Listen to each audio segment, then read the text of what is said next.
And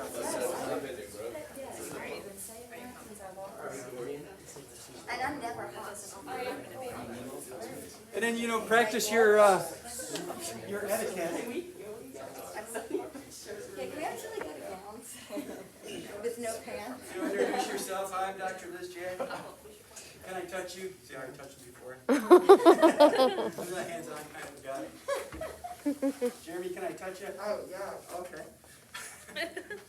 All right, so again, we see that he had a flexion restriction at T8, right? We convert that flexion restriction into a malposition, so it's an extension malposition. So you visualize at T8, so we go here for our patient, 7, palpate down to 8, right? So now we visualize that this is an extension malposition. So how are we going to correct that, right? So we look on here, and our technique is prone bilateral thenar, right? So prone, he's prone, and we're going to have a bilateral thenar push. So it's going to be on the transverse, it's a transverse process, segmental contact. So he's in extension. We're going to set up with a bilateral thenar. And you're going to take a tissue pull so that that your thenar, where you're going to be exerting your force, right? I always do like more proximal, closer to the wrist. Again, if you start to do things with your, like have your force out towards the distal portion, then it puts too much stress on your own joints. So, and 7, 8, and then I'm going to take my tissue pull so that where I'm going to be making my thrust, okay, is going to be right there on the transverse processes of T8, okay? Mm-hmm. And since this is an extension, we want to have a lot of, this is a general rule that you should keep in mind. When it's an extension, you want to do a lot of I to S line of drive. So inferior to superior line of drive. And if you think about that, that makes sense, right? Because it's rocked back. So you want to push it this way more. You're going to have some P to A. You're going to have I to S. So you take the halfway mark, and your vector is going to go this way. See how that is? Okay, and then you just, okay, when you're doing the technique, I can't adjust him here, but he would take, I would have him take a deep breath in. Then he would exhale all the way out. I would follow him down. I'd take all the slack in the joint, right? And then when he least expects it, right, then I'm gonna deliver my thrust, right? And that's true. It sounds funny, but you want to catch your patients off guard when you do your manipulations, because they, whenever you do like quick movement of joints, their proprioceptors, they don't like this, so they're going to tighten up. And when they tighten up, if they beat you to your thrust, you're not even going to be able to move the vertebrae because their muscles are going to lock that joint up. Okay, so you got to catch them off guard. And so sometimes I'll talk to them, while I'm doing the manipulation to kind of get their mind off of what I'm doing. And if they're really resistant or kind of fearful of the adjustment, then you might have to trick them a little bit. So you can either trick them physiologically, or you can trick them, by diverting their conscious. So like manipulation-wise, like how I trick them biomechanically, or biophysics. So when he is, take a deep breath in, exhale. I follow him down, and then right before I'm ready to go, I might just loosen my my force just a little bit, following him down just a split second, because then his proprioceptors automatically adjust to that, right? So he's going to relax, and then I do my thrust. You see what I'm saying? Mm-hmm. So I just let off a little bit, just for a split second, and not hardly anything, because you don't want to lose all that slack that you took out of there. You see what I'm saying? Mm-hmm. So that kind of, that's like a subconscious kind of biophysics way of tricking your patients. The other thing is I could say, okay, deep breath in. I'm giving you a lot of extra stuff here, I Good. did this for 30 plus years. Okay, deep breath again, sorry. He's gonna be hyperventilating. Okay, and then so I'd say, move your right toe. And it doesn't even matter if he gets it or not. As soon as he starts to think about that, Yeah. you do your thrust, you see? And you can do that with anything, like the neck, the lower back, Yeah. whatever you're gonna do. And like this, how I'm showing you guys this functional way of doing this, instead of just memorizing each of these things, all right, this particular move is all this stuff, just convert it over to the mal position from the restriction, and then use the name of your technique. It tells you how to set up for it, right? So there it is. There's no memorization this way. It's all common sense. Can you do the beginning part again? Just walk us through it just one more time, like the first, just the adjustment real quick. Okay. One more time. So I converted over the flexion mal position flexion restriction into an extension mal position. Our technique is prone bilateral thenar, right? Prone, patient prone, bilateral thenar T8. So we come over, our patient's already prone. And for this particular kind, it doesn't matter like what side that you utilize. Some people might like to be on this side. I was always left side. I'm right side dominant, so I'm always on the left side. I feel like, I More do control, best. yeah. Yeah, more control this way. But if you're left-handed, you might want to be on the right side. But it's up to you. Then I find my, Should we keep the pen in our hand? no. I'm okay.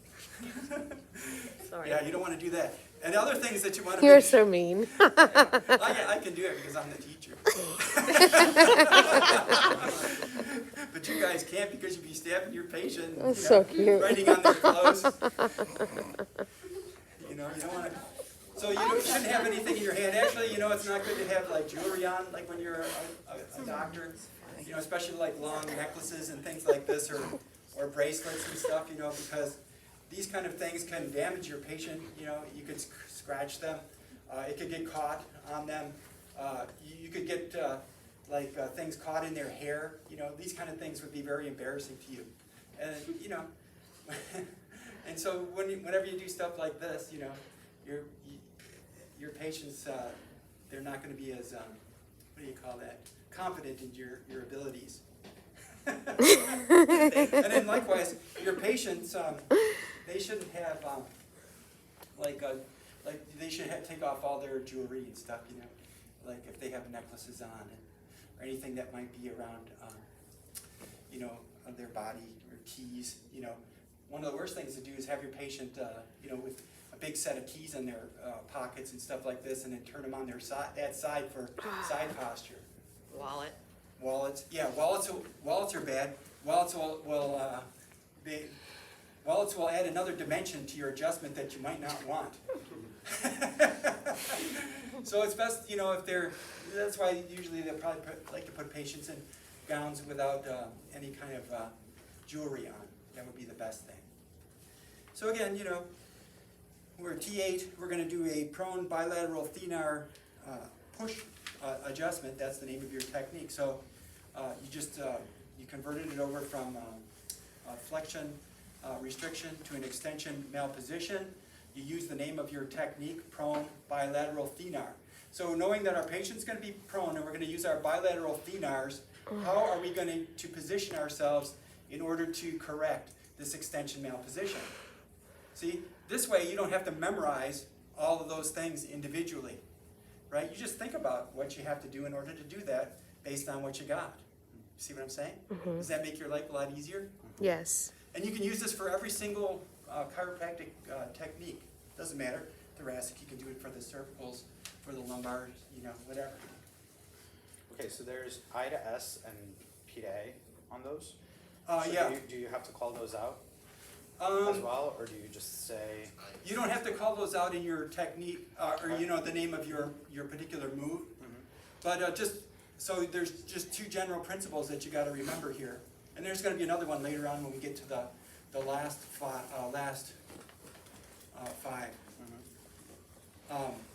The particular things that you need to remember with this here is that if it's an extension mal position, then you want to have more I to S movement.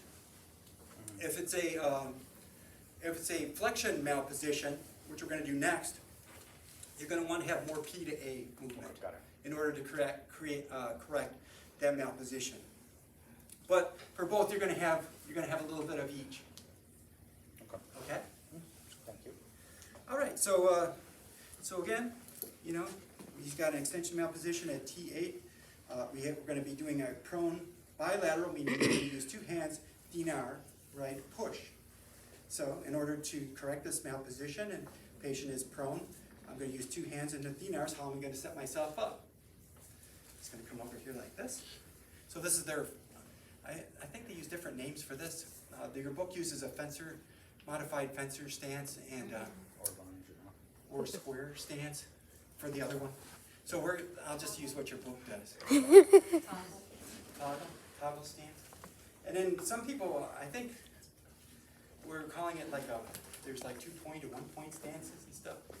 But it didn't make sense to me, because with the 2 or the 1-point stance, both of your legs are on there or something. I don't know. It just didn't. So we're going to use modified fencer stance or square stance.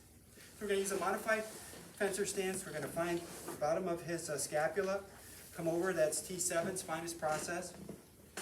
Palpate down to the next one, T8. Then I'm going to take my tissue pull. You might want to do it one at a time, so that where I'm going to deliver my thrust through is going to be right on that transverse process there. Right? And I'm going to put my other hand accordingly this way. And since it's extension malposition, I want to position myself, right, so that I can get a lot of I to S in here. Right? Then I have the patient take a deep breath in, and he exhales. I follow him down.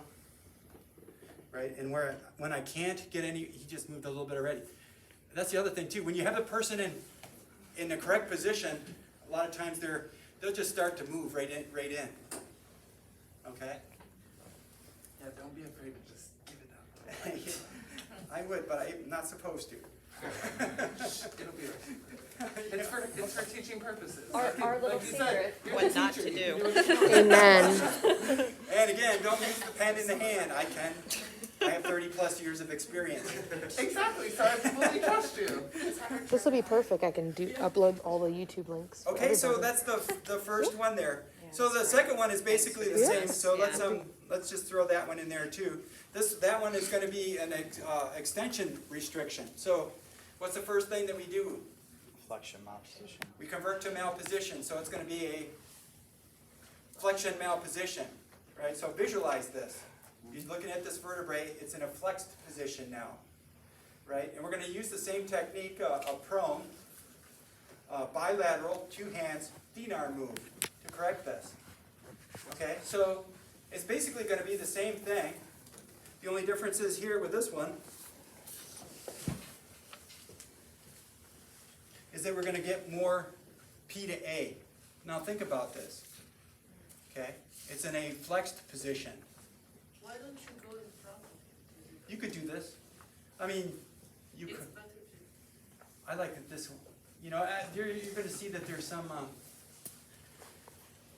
There's alternate ways of doing this. And she left off the one I think where you go from the other side. Right. So maybe she didn't want to confuse you guys. But you can do it the same way, but you got to get the same line of drive, and it would be harder to do. This one would be okay probably. But when you got to get a lot of I to S, then you're going to have to be like this way and pushing up. And Yeah, that that's doesn't not work. good. So you do what kind of makes sense, physiologically. Okay, so let's practice on those. So get your patient situated. Go walk through the thing. So start out, hi, I'm Dr. So-and-so. You mind if I